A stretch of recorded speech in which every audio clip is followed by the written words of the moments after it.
G'day you guys, how's it going? Welcome to this episode of Pete's Two Cents. So I'm currently at home in my office, as I usually am when I'm recording these episodes. I've just dropped the kids off at daycare. My wife drove into work with me in the car, so she's got her L plates. She's learning to drive. She just never got the opportunity back in Brazil, and it's been a busy last few 5-6 years whilst we've been married and having children. So we're finally getting around to getting her to be able to drive on her own, and we have to decide on what kind of car to get her too. But yeah, it's been a cool start to the day. Just got home, hung out with the kitten. So yes, Scrap has been a cute little addition to the family. He is our new little kitten. He's been running around causing a lot of trouble with the kids. It's great to see them playing with him so much. But yeah, it's been cool having him in the family. Anyway, so I'm going to open up the questions here from the last week, and I will start answering some of these questions that you guys asked. Okay, let me just scroll to the bottom. All right. Well, the very first one here comes from Anderson, who says, "How's life with the wife and kids?" Yeah, it's good. It's I'm trying to think of how to sort of explain it. You know, like things are going well, but it's up and down, right? Sometimes there are good days, sometimes there are bad days. Life can be pretty stressful with kids. I'm sure you guys out there with children will know exactly what I'm talking about, but they're just little balls of emotion. You know, like they're intensely happy one minute, and then they're, you know, crying their eyes out the next minute over something that's so trivial, you know, like that they didn't get the food they wanted or something. I've had those moments where I put all this effort into making food for my daughter, and she'll just pretty much, you know, flip me, you know, give me a figurative finger and throw it on the ground. And you're just kind of like, mate, what the hell? You know, they have no concept of how much effort and time and work you put into doing things for them, creating things for them, cooking for them, all that sort of stuff, and they just give it to you bluntly. So yeah, getting used to that, and yeah, I don't know. It's not easy. It's definitely not easy, but that's just part of life. The good side of it is so much better than the bad side of it, but the bad side of it is definitely still, you know, difficult to deal with at times. And things are going well with my wife and I. One of those things, you know, I like to be candid with you guys and sort of tell you what it's like and be honest with you, and especially if you ask these kinds of questions. Managing a relationship with small children is definitely not as easy as I thought it would be, right? It's very easy when you have kids to sort of neglect the relationship that you have with your partner, because both of you are focused on work and focused on the children and focused on surviving that period, right? So yeah, that's one thing that I think we've sort of come to recognize more recently, is we need to make more time for one another, you know, for one another's time together, for dates, for watching movies, for going out together, for spending time together. Because yeah, it is easy all the time to be like, oh, we'll just do it with the kids, but you do kind of need that one-on-one. So it's been interesting. You just have to kind of adapt to it and, you know, communicate well with your partner. But yeah, it's interesting getting to know your partner too, and how they deal with your children as you go, you know, as the kids grow up and change and adapt to different situations and everything. Like, I think my wife is a lot more patient than I am when it comes to the kids and them losing their tempers or crying and everything. I kind of tap out pretty quickly compared to my wife. And I think I'm also pretty, how would you say? I think, you know, a little more kind of blunt, you know, like my son will, for example, my son will be eating dinner and he'll be like, I need help, I can't eat it. And I'll be like, mate, you know how to use a spoon, you know how to eat the dinner, you know, and he'll be like, no, I need you to do it. And it's just an attention thing. He wants you to be the one that's helping him finish all the food. And I kind of tap out immediately. I'll be like, look, if you don't want to finish your food, you don't have to, but you're going to be hungry, right? And you're not getting any ice cream. Whereas my wife will be a lot more understanding, and she's a lot better with sort of communicating with the kids about, look, I know you're stressed. I know you're upset about this thing. Just try and relax, breathe in, tell me how you feel, you know, all that sort of stuff. She's much more in tune with that, and the children, obviously, than I am. So, yeah, it is interesting that I think we both have our strengths and we both have our weaknesses, and we do just have to kind of try and fill in where the other one needs it. So, yeah, it's been interesting.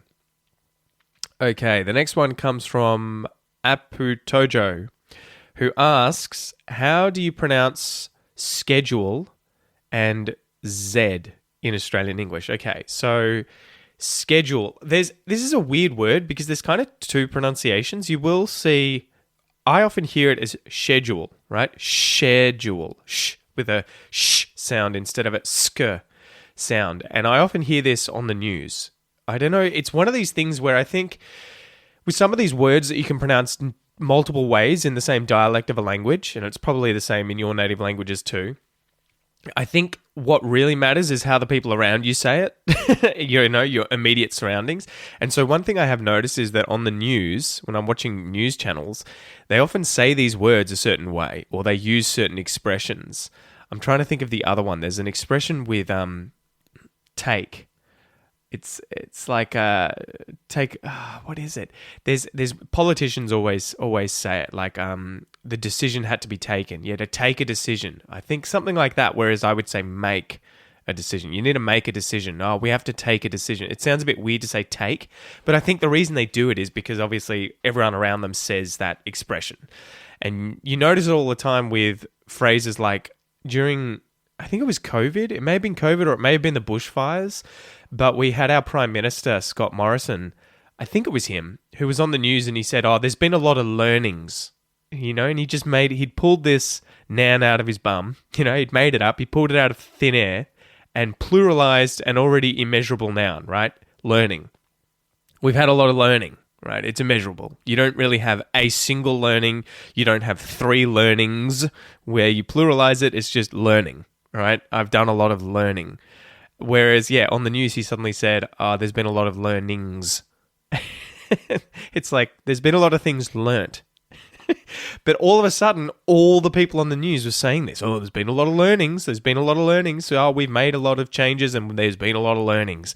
And it was weird kind of seeing a birth of a word like that or used a different way just from this one instance on the news. Anyway, so schedule. I would say it is schedule, but you will hear schedule. And I think it's kind of a 50-50 thing with this word, right? You're going to meet people who say schedule, you're going to meet people who say schedule, and you may meet people who say both depending on what they hear being said, right? Like if I'm chatting to someone and they were to be like, Pete, what are you doing this week? What's on your schedule? I'd be like, my schedule is pretty clean. Like I'm going to repeat it probably the way that they said it, especially if they're speaking the same dialect of English as me. I'm going to sort of mirror what they say. I think it's called mirroring in linguistics, where you tend to use the phrasing or the words that someone is using in front of you, right? You kind of copy them, and it's like matching your formality or informal language that you hear someone in front of you using as well. You mirror it. So schedule's how I usually say it, but God, I just screwed it up. Schedule. Schedule is how I would usually say it, but don't be surprised if you hear schedule as well. Z, I often say this, that I've just said it the wrong way. Z, I often say it as Z, which is the quote-unquote American version, right? Brits and Australians are meant to say Z. But the thing that I always hated about the word or the way of saying the letter Z or Z as Z is the fact that it doesn't rhyme when you're saying A, B, C, D. You're doing the alphabet, right? A, B, C, D, E, F, G, H, I, J, K, L, M, N, P, Q, R, S, T, U, V, W, X, Y, and Z. It's like, what? Whereas if you've got, it's funny. You have to sort of start the alphabet from the very beginning. I can't really do it halfway through. L, M, N, P, Q, R, S, T, U, V, V, W, X, Y, and Z. There's a lot of letters that have the E ending, but there's none with just ed. So it just sounds weird to say Z. But again, it's probably a 50-50. You're going to hear people saying Z. You're going to hear them saying Z. It doesn't really matter at the end of the day. All right, let me have a sip of my drink. Okay. Next one. Please give me some words to pronounce the perfect O sound. Okay, so I've done a video on this. You should be able to find it on YouTube, as well as obviously the audio on the podcast. It'll be the Australian O sound. I think it's called that, the Australian O, how to say the Australian O sound. It's a diphthong, so we have two vowel sounds together, and oo. I think it's sort of a schwa sound, at least when it's written. The first vowel sound is written as a schwa. I think it's slightly different, but it'll help you to just start with that sound and then the oo sound, right? So oo, oo, oo, oh. Yeah, I would say it is oo. So I would actually start higher with a more kind of hollow mouth. Oh, oh. No. Oh, oh. Yeah. Oh, oh. Okay, so some words. No, I don't know anything. What do you know? No, no. Or you could say, no, I can't do that. No, no. So, are you going to go to the snow with Bo? He's going to take his boat to the snow and then gloat because he bought a goat at a house that had a moat.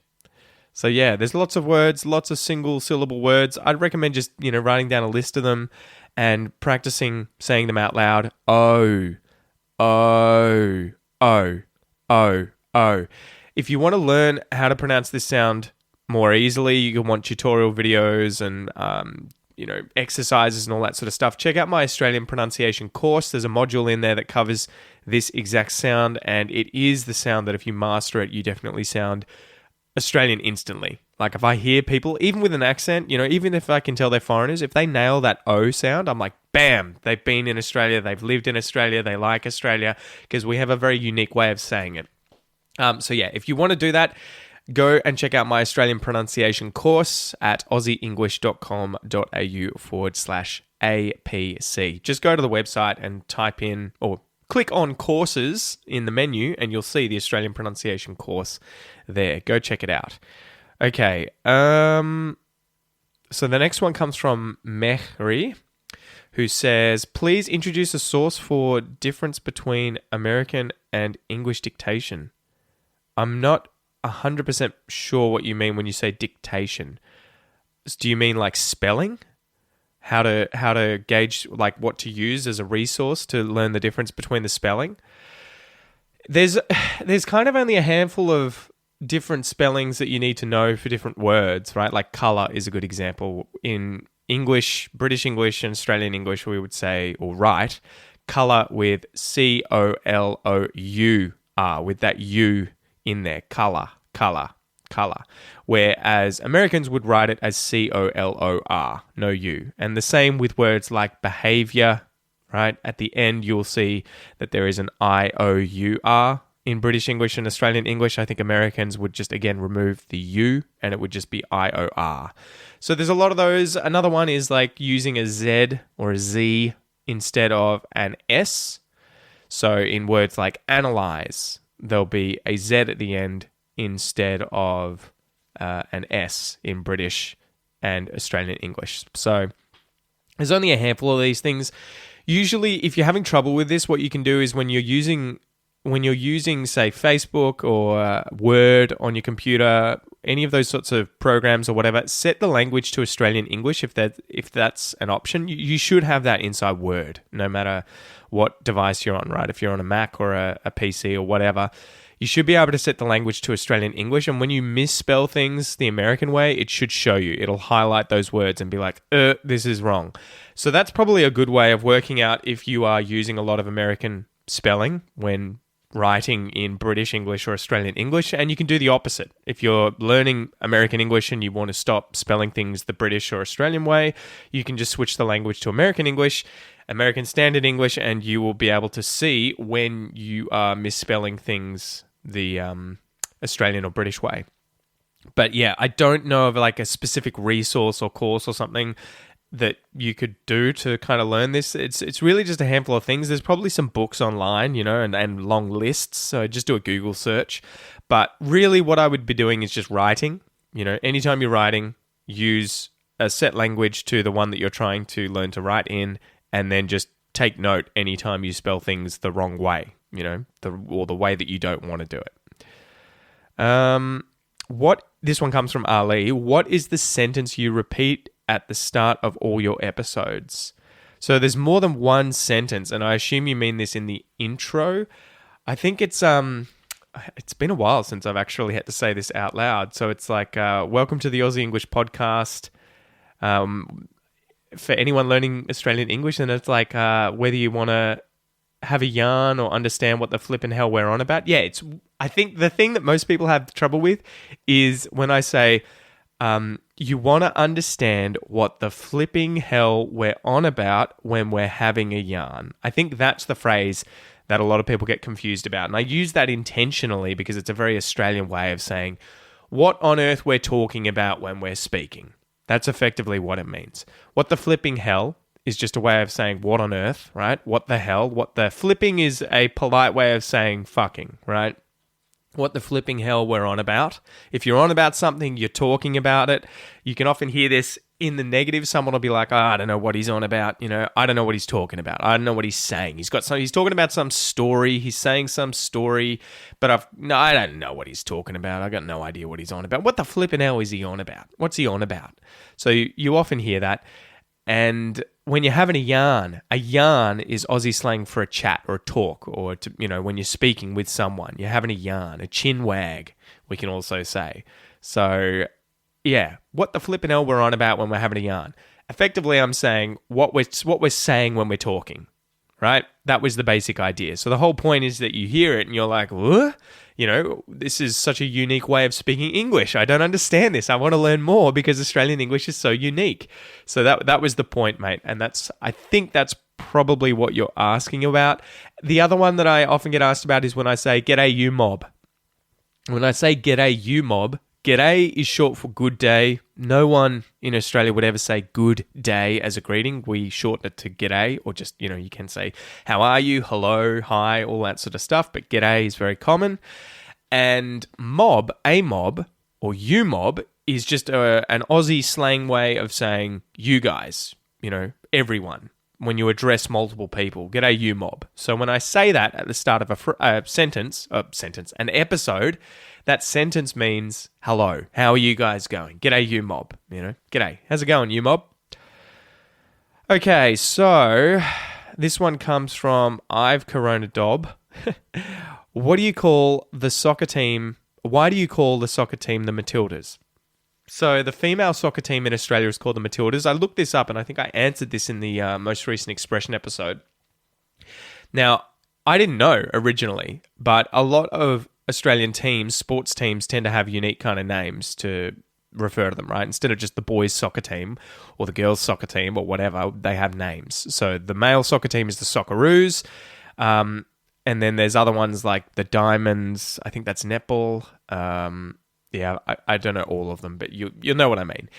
And so, yeah, the male soccer team or football team is Socceroos. For a long time, up until even in the 90s, the 1990s, I think the female team was just called the female Socceroos. And obviously, that's a pretty piss-poor attempt at giving them a unique name, right? You don't want to just be, we're the female boys. So they put out, I think it was the Australian Broadcasting Commission or whatever it was, the National Broadcasting Commission. There was a vote on, a name for the team, and Matildas was the one that ended up getting the most votes. Matildas comes from the phrase Waltzing Matilda, which is that song, Waltzing Matilda, or it's a poem, I think, originally that became a song. It's from about 150 years ago, and it refers to vagabonds, transients, people who would walk from place to place and were sort of homeless and would potentially work for you for, board and food and maybe some money. So there were these people back in the day, in the 1800s who would walk from farm to farm or town to town, and they would have like a pack on their back, or a swag, we would call it, with all their belongings in it, and they would get jobs at different places, but they didn't have like a specific location that they lived. So there were these kind of like transient homeless people, and the poem is about a swag man, right? A guy who walks around with his swag, and I think in the poem, he steals a sheep and ends up avoiding capture by swimming into a billabong and drowning. So it's a very famous Australian song and poem. And I think it's by Banjo Patterson. I'd have to look this up. But Matilda is, waltzing Matilda, the idea of waltzing in Matilda is referring to the guy walking around with this pack on his back. So if you're waltzing with someone called Matilda, you're dancing with a woman called Matilda. And so the euphemism waltzing Matilda was used for these guys walking around with their pack on their back as if they were dancing with their pack, right? Waltzing Matilda. So that's where Matildas comes from. It's referring to that song. So hopefully that answers your question. He also asks, I think it's a he, why does the Australian soccer team have yellow and green in its uniform? You look like Brazil. Well, funnily enough, there are lots of teams that seem to have yellow and green in their uniforms because I think there were loads that were, at least during the World Cup, watching the soccer games, there were loads that had to wear different uniforms when they were playing together. And I think it was often because, they were playing Brazil or Australia and they had green and gold in their uniform. It was too confusing. So I believe that these are our sports colours, and I believe we've had them for quite a long time, and they refer to, I have to look this up. I should just do it. What does it refer to? But I think it's the Australian wattle tree. Green and gold Australian sports colours. Let's have a look.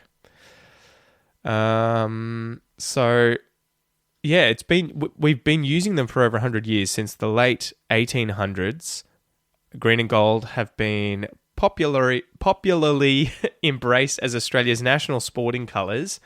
They were formally recognised only in the 1980s, in 1984.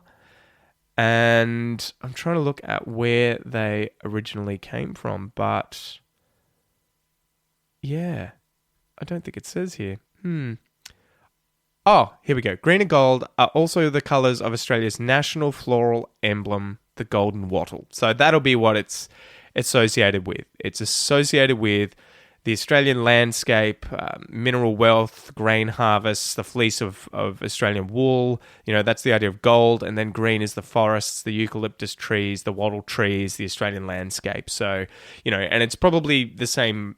I would imagine it's probably the same explanation for Brazil and why they use those same colours. It's probably related to, the countryside having those colours in it. But that's why we have it.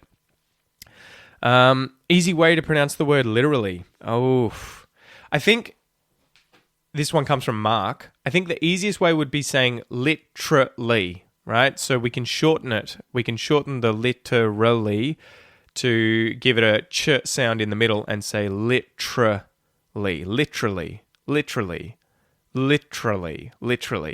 You can also use a T flat for the T and add that syllable back in and say literally. And notice here that the emphasis is on the first syllable. So literally or literally. I think the main thing is don't say it as a hard T. So the T is in the word, it's surrounded by vowel sounds, and because it isn't at the start of a syllable that is stressed, we don't say it as a hard T. Literally. So I hope that helps. Again, check out my Australian pronunciation course to learn about those different rules with, abbreviations, shortening things, contracting them, saying literally, and the T flap, all that sort of stuff. Okay. Here we go. You said you know about France. We are going there. This is weird. I'm not sure if you're asking a question or if you're saying a statement. So this one comes from Sahar, who says, you said you know about France. We are going there on holiday. Any tips? Oh, okay. Sorry. It was just the punctuation. Oh, man. I don't know that much about France. It's a beautiful place. The people are amazing. I would say go to smaller towns, smaller villages in France. When I was there, we went to larger towns. We were in Paris. We went to Toulouse and Montpellier. But what I really enjoyed was when we went into smaller towns and villages and we got to interact with locals. We got to eat food that was from smaller restaurants and different pubs and that sort of thing, and drink the drinks that were there. It was just a lot more what I would have thought as being French than, say, being in Paris and going to a restaurant in Paris. Although I'm sure, that they have their own unique way of doing things as well. But, like if you come to Australia and you go to a high-end restaurant in the middle of Melbourne, it's going to be a completely different experience from going to a pub in the outback. And so I think, if you're in the outback and you go to a pub, you're going to get a much more kind of Aussie experience than if you went to a high-end restaurant in the middle of a large city in Australia. So again, you may really enjoy doing that in Paris, in which case, go and do it. But I would say don't avoid getting off the beaten track and checking out smaller villages. There was one that we went to, and unfortunately, I can't remember. This was probably 20 years ago now. Yeah, it was 2004. So almost 20 years, 19 years ago. I went there when I was 16 at high school. And there was a town that we went to where we did just that. We got to go to this restaurant and we had some beautiful cheese. I think we had ox tongue. We had all these foods and drinks that we otherwise would never have experienced. And we also got to walk around this old castle. There was a castle that was just at the top of the hill where we were staying. We were staying at a hostel, our class and I, and there was just this old kind of ruined castle at the top of the street. And we went for a walk up there, and you could just walk around the castle and look at it, right? Like it was just incredible being someone who's from Australia where we don't have, castles in the countryside. It was just like, what? This is just part of your town? Like you have this kind of crazy history and this old structure. It was just beautiful. So yeah, I think that would be my tip. Go off the beaten track. Go to smaller villages and towns. Interact with locals. And the weird thing about France is that, and again, hopefully I don't upset any French people. Maybe they'll agree with me. But when I was in Paris, when people find out you're an English speaker, they typically just don't want anything to do with you. So, at least that was the experience I had. Or you would go somewhere to, say, like Sacré-Cœur, right? Sacred Heart, the church, the big white church. You'll know it if you've seen the film Amélie. I think she's right. She goes to that church. And you'll end up with all of these beggars or people trying to sell you stuff, and you just get attacked effectively by, I think when we were there was a bunch of migrants that were trying to sell bracelets, and they would just come up to you and shove them on your arm and then hold your wrist and not let you go until you paid them. And it was just a very kind of weird experience. But yeah, I think the foreigner kind of experience in Paris is pretty hit and miss. It can be really, really good if you probably know someone there and they can guide you around to the nice places. But if you just go to the standard restaurants or the standard tourist attractions, you're probably going to, have an interesting time with all of the kind of beggars and everything. That was one of those things that blew my mind. The homeless people and the beggars in Paris really blew my mind. I wasn't expecting that. But that said, it was absolutely beautiful going there. And yeah, I would probably say too, really get into the wine and the bread. French bread is just insane. I don't know what it is. And it was one of those things too where I remember being in France and being like, how does everyone eat so much bread and there's no fat people? I remember it blew my mind. I was like, how is no one here fat? And the funny thing was, I was staying with a family, and they would give you dishes of food at certain times of the day that wasn't when I was used to eating. So, for an Australian, you would have, I think, like a big breakfast at about, 7 or 8 in the morning. You'd have lunch at about 12, and then you'd have dinner at, 6 o'clock at night. And the French thing seemed to be kind of like delayed by a few hours. So each of those meals would be later in the evening or at lunchtime. And they typically wouldn't have a big breakfast from memory. So I remember the host family that I was staying with thought I was anorexic because I wasn't eating all the food that was shoved on my plates for dinners and lunches. The reason was because I'd already eaten, usually because I was so used to eating several hours earlier. And so they would try and force feed me another huge meal, and I would just not finish what was on my plate. And they thought I was starving myself. and because I was learning French, I couldn't communicate very well. I couldn't get that message across of like, no, I've kind of already eaten my meal already. And I didn't want to be rude, and I tried. But yeah, it was just one of these really funny things. So hopefully that helps. Hopefully that helps. All right, let's see if we can get into the next one. I'm sorry. I love when people do this. So Afsana has said, I've already asked you twice, but you never answered me. and not actually ask the question here. So I'm looking and I can't see your question. So, I'm sorry, but I always notice those when you guys say, guys, sometimes I get hundreds of questions and I can't sit there and answer all of them. I do my best. But yeah, if you call me out and say, I've already asked you, but you didn't answer me, I'll often notice that, but be sure to then ask the question afterwards or before it so that I can actually do it, right? So I'm sorry, mate. Ask again next week and I'll try and answer it.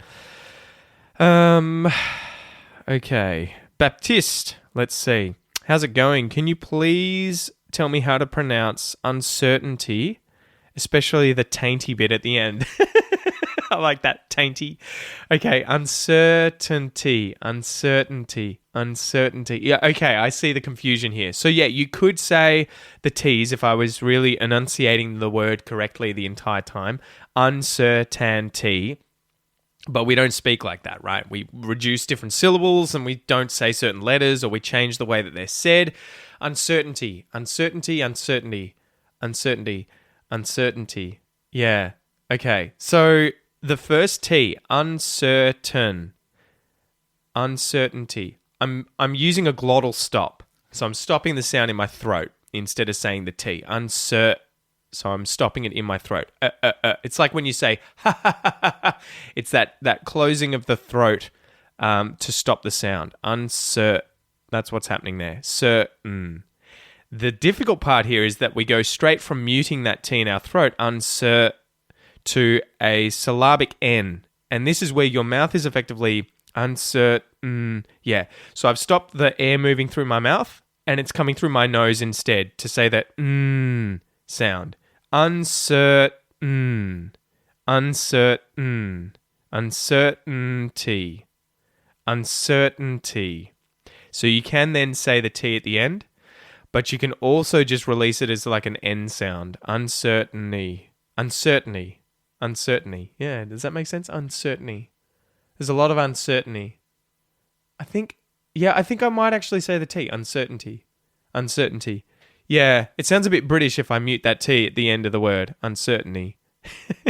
I think I would say uncertainty. It's hard. It's one of those things where you kind of have to catch me saying it before you ask me, because when I start analyzing it, I change the way that I say it. So yeah, uncertainty. There's a lot of uncertainty.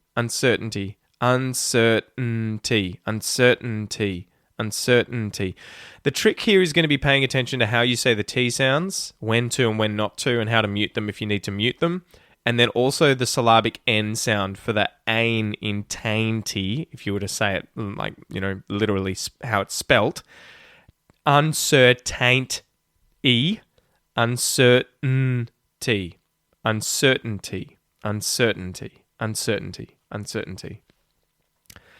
Okay, let's keep going. It's funny, a few of you guys were asking about names, and now it's like every single Iranian person following me is saying, how do you say my name in Australian English? What would you change my name to? So I'll try and do more of those this week, but yeah, it's hard. I think I would just look for a similar kind of, Western Australian English, British English, American English name, and then just stick to that.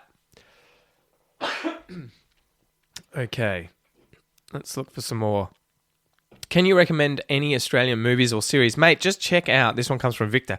Check out my Expression episodes. In each of those, for probably the last 50 or so, I have included a TV show or movie at the end of the episode for you to check out. I've also got an episode on the podcast and a video, excuse me, on the YouTube channel going through my favorite 20 different TV shows and movies from Australia.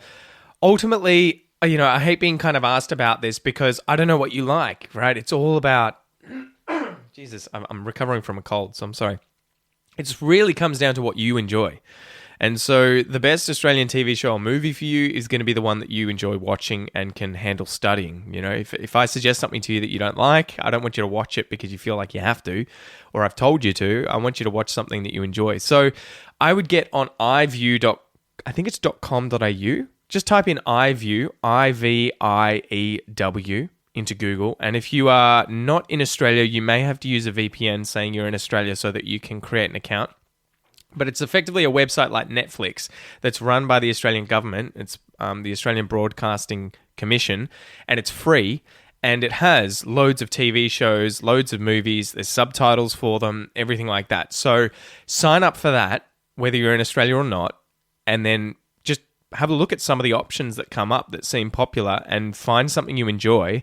And then if you really want to get the most out of it, I would use it as studying material as well as just enjoying it to watch. So you may want to just watch it the first time through and enjoy the process of just watching it. And then afterwards, I would probably repeat each episode multiple times. So, study a single episode for an entire week. Pull out all the new words that you find, the different slang, focus on the pronunciation, where there's certain scenes that you didn't understand properly because they were speaking too quickly or they used certain phrases, expressions, or words. Repeat. Try it with subtitles. Try it without subtitles. That's going to be how you really level up your Australian English. But also, you're going to learn about Australian culture and history and all that sort of stuff if they're Aussie TV shows and films. And if you watch them multiple times, that kind of content is going to really sink in and, help you learn that sort of stuff. So, yeah, I think that's probably how I would do it. If you really push me, though, and you said TV shows that I like... at the moment, there's one that I'm watching, and I think it's called Deadlock from Tasmania, based in Tasmania. Yeah, it's called Deadlock. Okay, so Deadloch. It's a murder mystery series based in Tasmania, and it is really well written. I kind of really liked it because it's kind of humorous. It's lots of Aussie humor. There's a woman in there who's an actress, and she's made out to be this real bogan from, the Northern Territory. And there's all these kind of like little stereotypical things in there that are very Aussie. So I think it's worth checking out. Murder Mystery. I think you can get it on ABC, so check that out. It's on Amazon Prime as well. So that's a really good one. A movie that I recommend, The Dry, is a really good movie. That's got Eric Banner in it, The Dry. And then some old ones that I used to really like. Sea Change was an absolutely awesome series that's based on the coast here where I grew up. It was some of it was filmed in the town across from where I grew up.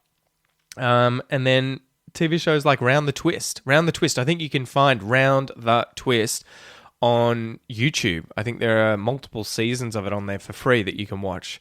So yeah. Again, but I just advise you, type in Australian TV shows or Australian movies in Google and find something that seems appealing to you, that seems interesting. If you're into murder mysteries, then Deadlock might be a good place to start. But if you like action films or zombie films, there's always something out there.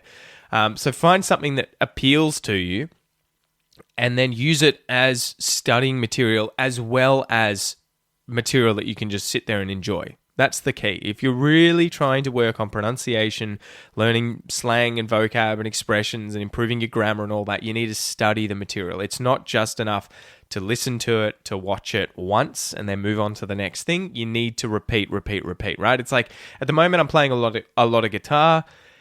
To learn a song, you don't just sit down and listen to the song once and then try and play it. You have to repeat it, 100 times, really, to be able to try and nail every single part of it, to remember all of it, to be able to sit down and just play it without playing along with it, all those sort of things. So it's the same thing for language, okay? So anyway, guys, hopefully that helps. I'm starting to lose my voice, so forgive me for the coughs.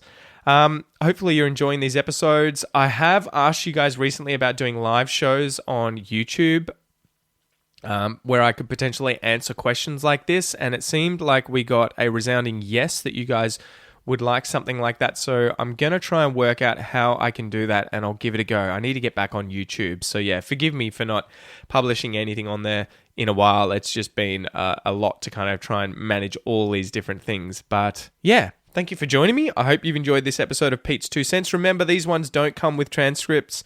That's what allows me to record them quickly and get them up online. But every other podcast episode from the Premium Podcast membership comes with a transcript. So if you want to read and listen at the same time, you want to use the Premium Podcast player, you want the bonus episodes, go and sign up for the Premium Podcast membership at aussieenglish.com.au/podcast.